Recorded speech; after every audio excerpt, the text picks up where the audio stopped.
Sheikh Salman and also some of our members actually, also our exco. This is why 3 pemain keturunan akan bergabung dengan Ula Romeni untuk menjalani naturalisasi demi membela timnas Indonesia. Ula Romeni sebelumnya telah datang ke Indonesia pada November 2024 lalu dan memulai proses naturalisasinya demi membela timnas Indonesia. Namun dia belum bisa diambil sumpah mengingat belum ada persetujuan pemberian rekomendasi kewarganegaraan oleh DPR RI yang tengah menjalani reses. Ula Romeni pun tetap dipastikan dapat membela timnas Indonesia pada Maret 2025 mendatang. Selain Ula Romeni, PSSI telah memastikan Jairo Riedewald akan menjalani naturalisasi setelah berkas administrasinya lengkap. Sementara itu, Yusa Nugraha menyebutkan bahwa akan ada 2 pemain keturunan lainnya yang akan dinaturalisasi dan selesai pada Maret 2025 mendatang. Dapat info A1, ada pemain yang potensial akan diurus di bulan akhir Februari ini atau awal Maret ini, kata Yusa Nugraha dikutip dari kanal YouTube pribadinya, Rabu, 29 Januari 2025. 1 pemain berposisi striker dan 1 berposisi kiper. Siapa mereka kita tunggu bulan Maret. Artinya, ada peluang 4 pemain timnas Indonesia yang akan debut dalam laga lanjutan putaran ketiga kualifikasi Piala Dunia 2026 zona Asia. Meski nama yang sudah pasti adalah Ula Romeni dan Jairo Riedewald, tentu peluang 2 pemain baru ini untuk debut bersama timnas Indonesia masih terbuka. Pelatih timnas Indonesia, Patrick Kluivert pun memiliki stok pemain untuk menyokong skuad ketika bertemu Australia dan Bahrain pada Maret 2025. Diprediksi nama-nama yang dipanggil Patrick Kluivert pun tak jauh dari para pemain timnas Indonesia abroad. Di posisi kiper, Martin Paes masih berpeluang besar untuk mengunci posisi kiper utama meski akan bergabung nama kiper keturunan lainnya. Sementara itu di posisi bek tengah, ada Mes Hilgers yang bisa dipasangkan dengan Jai Itzes. Di posisi bek sayap, nama Kelvin Verdong dan Kevin Dix pun bisa menjadi pilihan bagi Patrick Kluivert. Di lini tengah, duet solid Tom Haye dan Ivar Jenner pun bisa saja tak tergantikan meski sudah tak lagi di bawah Shin Tae-yong. Sementara itu, 1 pos gelandang pun bisa diisi oleh Eliano Reijnders yang sudah mulai rutin mendapatkan menit bermain di PEC Zwolle. Di posisi sayap, penampilan apik Marcelino Ferdinand di Oxford United tentu menarik perhatian Patrick Kluivert. Pada tanggal 26 Januari 2025, Shin Tae-yong memang dijadwalkan meninggalkan Indonesia. Ia hendak pulang kampung ke Korea Selatan. Shin Tae-yong menumpang pesawat Korean Air yang terbang pada pukul 21.50 waktu Indonesia Barat. Sekitar 2 jam sebelum pesawat lepas landas, Shin tiba di Terminal 3 Soekarno-Hatta. Shin Tae-yong tiba dengan didampingi hampir semua asistennya saat menukangi timnas Indonesia. Sang istri juga ikut serta dalam rombongan itu. Begitu tiba di Terminal 3, Shin Tae-yong sempat tidak bisa keluar dari mobil. Sebab, ratusan supporter dan puluhan awak media sudah menantinya. Yel-yel khas supporter yang biasa dinyanyikan untuk Shin Tae-yong ketika timnas Indonesia berlaga pun menggema di Terminal 3 Bandara Soekarno-Hatta. Air mata Shin Tae-yong pun tak terbendung. Dalam beberapa kesempatan, mata Shin tampak berkaca-kaca, sebab begitu banyak supporter yang mengantar kepulangannya. Bahkan, Shin juga sempat tersendat juga ketika sudah memasuki area dalam Terminal 3 Bandara Soekarno-Hatta. Salah seorang supporter timnas Indonesia yang enggan disebutkan namanya menyatakan dirinya rela hadir di Terminal 3 Bandara Soekarno-Hatta sebagai bentuk apresiasi kepada kinerja Shin. Menurutnya, Shin Tae-yong berperan besar membawa timnas Indonesia dari level yang belum bisa dicapai sebelumnya. Kami di sini sebagai bentuk ucapan terima kasih kepada Shin Tae-yong. Jelasnya, Shin Tae-yong akhirnya menjawab soal rumor yang menyebutkannya bakal jadi direktur teknik, Dirtek, Timnas Indonesia, usai resmi dipecat PSSI sebagai pelatih skuad Garuda. Keputusan mengejutkan dibuat PSSI dengan memecat Shin Tae-yong sebagai pelatih Timnas Indonesia pada Senin, 6 Januari 2025. Padahal secara prestasi, Shin Tae-yong telah berhasil membawa beberapa pencapaian luar biasa untuk Timnas Indonesia. Selama 5 tahun melatih, ST sukses membawa tim Merah Putih untuk pertama kalinya lolos ke babak 16 besar Piala Asia 2023, kemudian pada ajang Piala Asia U23 2024. Pelatih asal Korea Selatan ini membawa timnas Indonesia U23 melangkah hingga babak semifinal. Selanjutnya, prestasi yang tak kalah mentereng adalah membawa timnas Indonesia lolos ke ronde ketiga kualifikasi Piala Dunia 2026 zona Asia.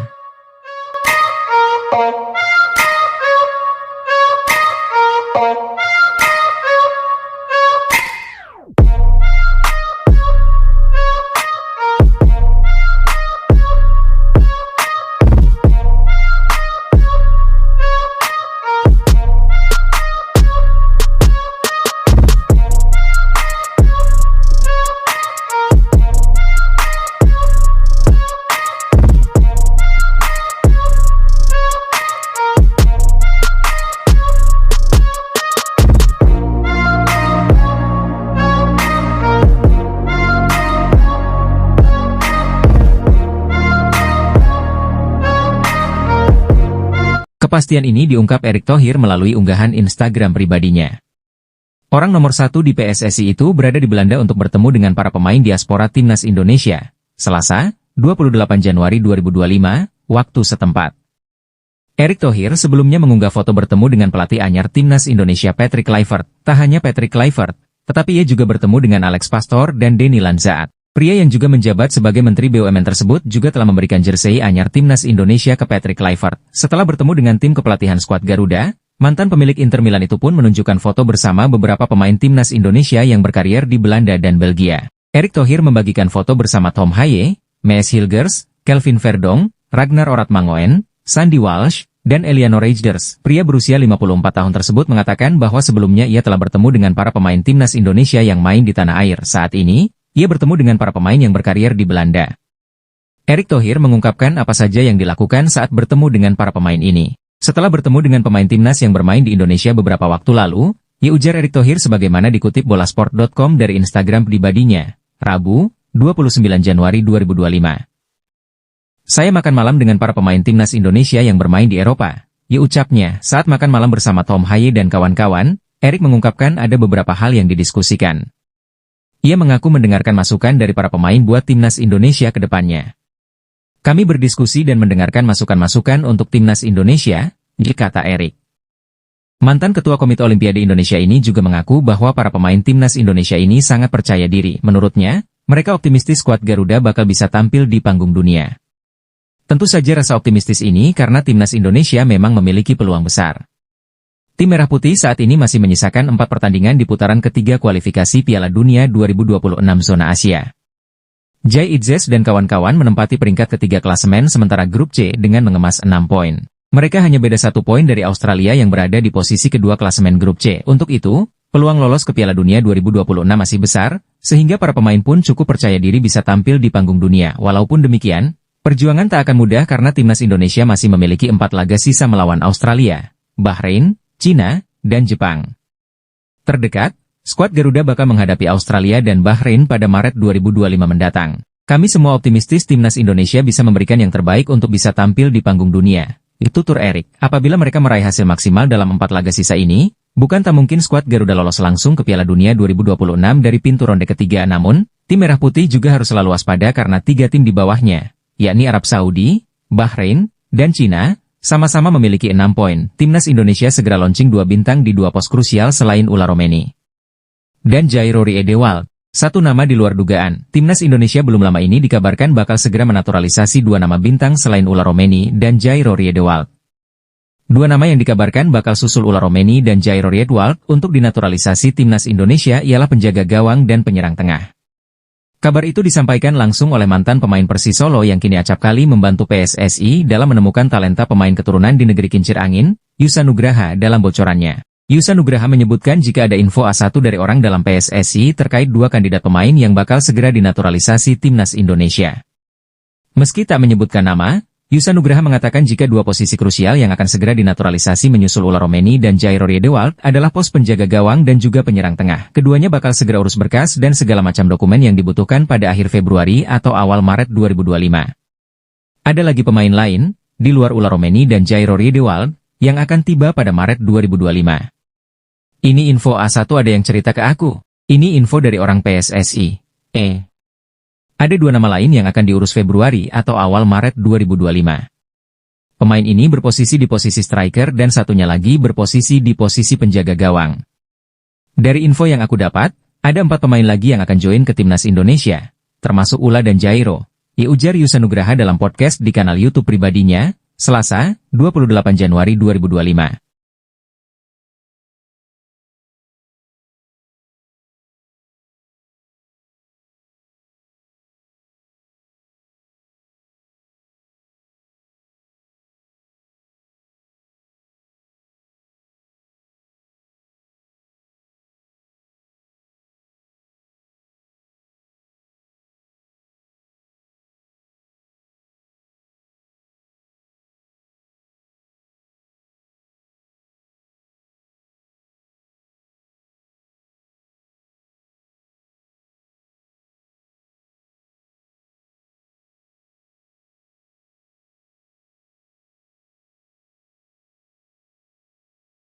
Menjadi sebuah kesuksesan bagaimana sebuah program besar pemerintah itu kalau menteri-menterinya bekerja sama. Shin Tae-yong meminta mantan anak asuhannya di Timnas Indonesia jangan kecewa setelah kepergiannya. Ia ingin Jay Itzes dan kawan-kawan selalu kompak satu sama lain demi prestasi. Seperti diketahui, Shin Tae-yong bukan lagi juru formasi Timnas Indonesia. PSSI pecat juru taktik asal Korea Selatan tersebut dengan alasan dinamika kepemimpinan serta komunikasi pada 6 Januari lalu. Posisi Shin Tae-yong digantikan oleh legenda sepak bola Belanda, Patrick Kluivert. Tentu keputusan PSSI tersebut menuai kontroversi di kalangan pecinta tim nasional. Meski tidak lagi bersama, STY masih menganggap pemain-pemain Timnas Indonesia sebagai anaknya. Oleh sebab itu, ia meminta para pemain menerima keputusan yang sudah terjadi dan terus membangun kekompakan dengan pelatih anyar. Jujur bagaimanapun pemain-pemain timnas sudah seperti anak saya, kata Shin Tae-yong di Bandara Soekarno-Hatta. Walaupun ganti pelatih, para pemain jangan kecewa dan harus berusaha membangun chemistry baik dengan pelatih yang baru, jelas juru formasi 54 tahun tersebut. Lebih lanjut, Shin Tae-yong mendoakan timnas Indonesia bisa sukses. Ia berharap skuad Garuda bisa menyentuh target lolos ke Piala Dunia 2026. Saya berdoa agar timnas Indonesia bisa mendapatkan tiket ke Piala Dunia 2026, pungkas mantan pelatih tim nasional Korea Selatan itu. Shin Tae-yong mencatatkan sejumlah prestasi meski belum pernah angkat trofi. Seperti membuat timnas Indonesia mentereng di Piala Asia 2023. Lalu, berkat ST, timnas Indonesia bisa melangkah sampai babak 3 kualifikasi Piala Dunia 2026 zona Asia. Bahkan, skuad Garuda berpeluang lolos ke turnamen paling bergengsi di dunia itu. PSSI kembali menunjuk pelatih asal Belanda, Gerald van den Burg, untuk menangani timnas Indonesia U23. Di usia 60 tahun, Gerald juga akan berperan sebagai asisten pelatih bagi Patrick Kluivert. Kehadirannya menambah kental nuansa Belanda di skuad Garuda yang tengah berupaya mengukir prestasi di pentas sepak bola dunia. Dengan rekam jejak yang mengesankan, Gerald van den Burg dikenal sebagai mantan pemain yang memperkuat klub-klub besar seperti Ajax dan PSV, yang telah mengangkat namanya ke puncak karir. Bersama kedua klub tersebut, ia berhasil meraih banyak trofi di Eredivisie, liga tertinggi Belanda. Selain itu, Gerald juga memiliki peran penting dalam kesuksesan timnas Belanda saat menjuarai Piala Eropa 1988. Ia menjadi bagian dari starting 11 yang diandalkan oleh pelatih Rinus Michels, berkolaborasi dengan sejumlah legenda de Oranje, termasuk Ruud Gullit, Frank Rijkaard, dan Marco van Basten. Dengan kehadiran Gerald van den Burg mendampingi Patrick Kluivert, serta penunjukan Denny Lanzaat dan Alex Pastoor sebagai asisten pelatih, pertanyaan yang muncul adalah apakah timnas Indonesia dapat lolos langsung ke Piala Dunia 2026. Ini bukanlah hal yang mudah untuk dijawab. Namun, yang jelas, Patrick Kluivert merasa gembira dengan kehadiran Gerald van den Burg. Menurutnya, Van den Burg tidak hanya memiliki pengalaman yang luas baik sebagai pemain maupun pelatih, tetapi juga memiliki visi yang sejalan. Berkolaborasi dengan rekan yang berpikiran sama seperti Gerald van den Burg sangat penting untuk mencapai visi bersama, ungkap Patrick Kluivert. Sebelum bergabung dengan timnas Indonesia, Gerald van den Burg memiliki pengalaman melatih di beberapa klub, seperti PSV 1860 Munich, dan FC Eindhoven. Misi yang diemban Patrick Kluivert bersama trio asisten pelatih asal Belanda ini jelas bukanlah tugas yang ringan, mengingat 2 laga berat sudah menanti. Pada tanggal 20 Maret, Jay Itzes dan rekan-rekannya akan menghadapi Australia dalam laga lanjutan grup C putaran ketiga kualifikasi Piala Dunia 2026. 5 hari setelah itu, mereka akan menjamu Bahrain di Stadion Utama Gelora Bung Karno, Jakarta. PSSI menargetkan kemenangan dalam kedua pertandingan tersebut, karena tambahan 6 poin akan membuka peluang besar untuk lolos ke fase berikutnya, terutama jika mereka bisa mengalahkan Cina pada 5 Juni mendatang. Kejadian ketika Belanda mengalami nasib buruk. Indonesia saat ini berada di posisi ketiga grup C dengan perolehan 6 poin. Untuk dapat mengejar posisi runner-up, tim ini membutuhkan tambahan poin yang signifikan. Dalam upaya mencapai target ambisius tersebut, PSSI sedang mempercepat proses naturalisasi bagi 2 calon pemain, yaitu Ular Romeni dan Jairo Riedewald. Diharapkan, kedua pemain tersebut dapat memiliki KTP Indonesia sebelum timnas Indonesia berangkat ke Australia. Mengenai pertanyaan tentang keberhasilan tim yang saat ini didominasi oleh pemain dengan warna Belanda, jawabannya bisa bervariasi. Rakyat Indonesia tentunya berharap yang terbaik untuk tim kesayangan mereka.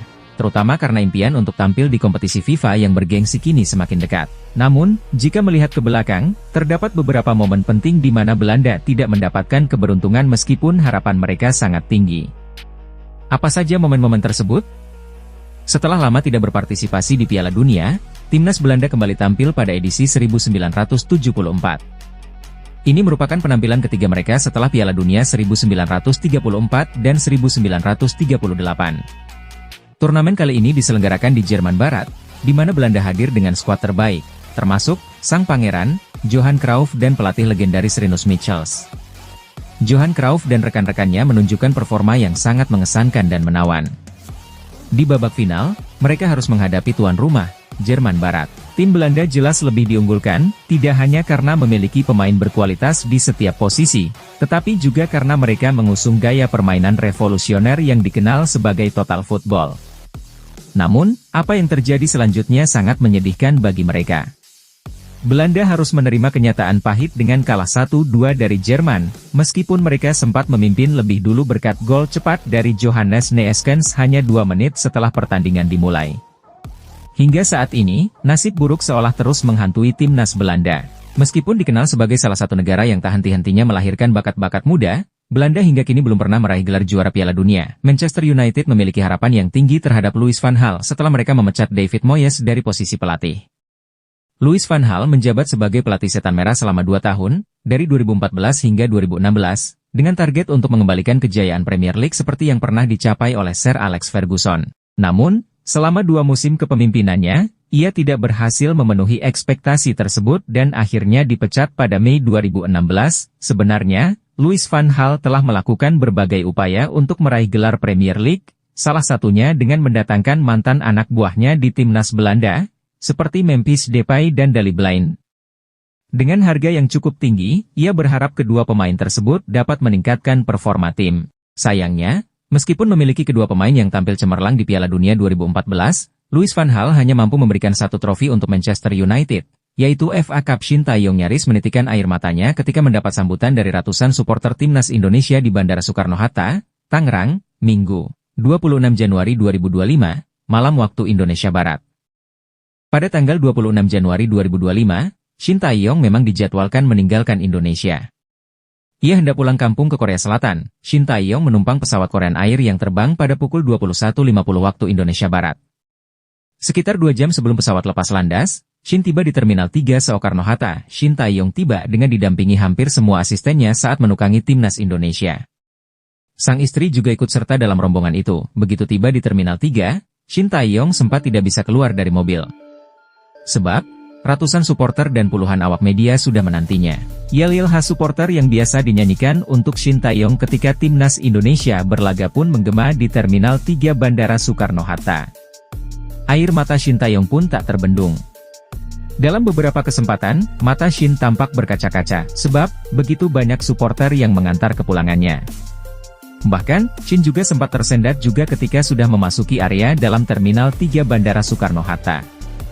Salah seorang supporter timnas Indonesia yang enggan disebutkan namanya menyatakan dirinya rela hadir di Terminal 3 Bandara Soekarno-Hatta sebagai bentuk apresiasi kepada kinerja Shin.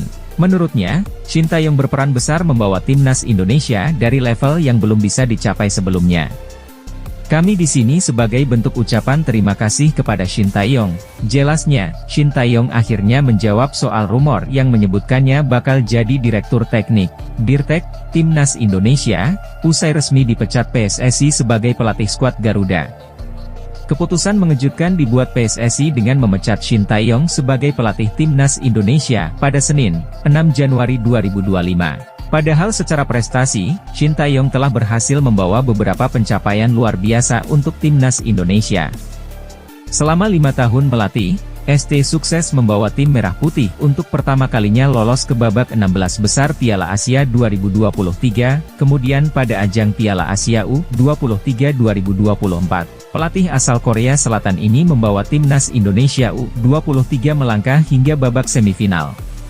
Selanjutnya, prestasi yang tak kalah mentereng adalah membawa timnas Indonesia lolos ke ronde ketiga kualifikasi Piala Dunia 2026 zona Asia.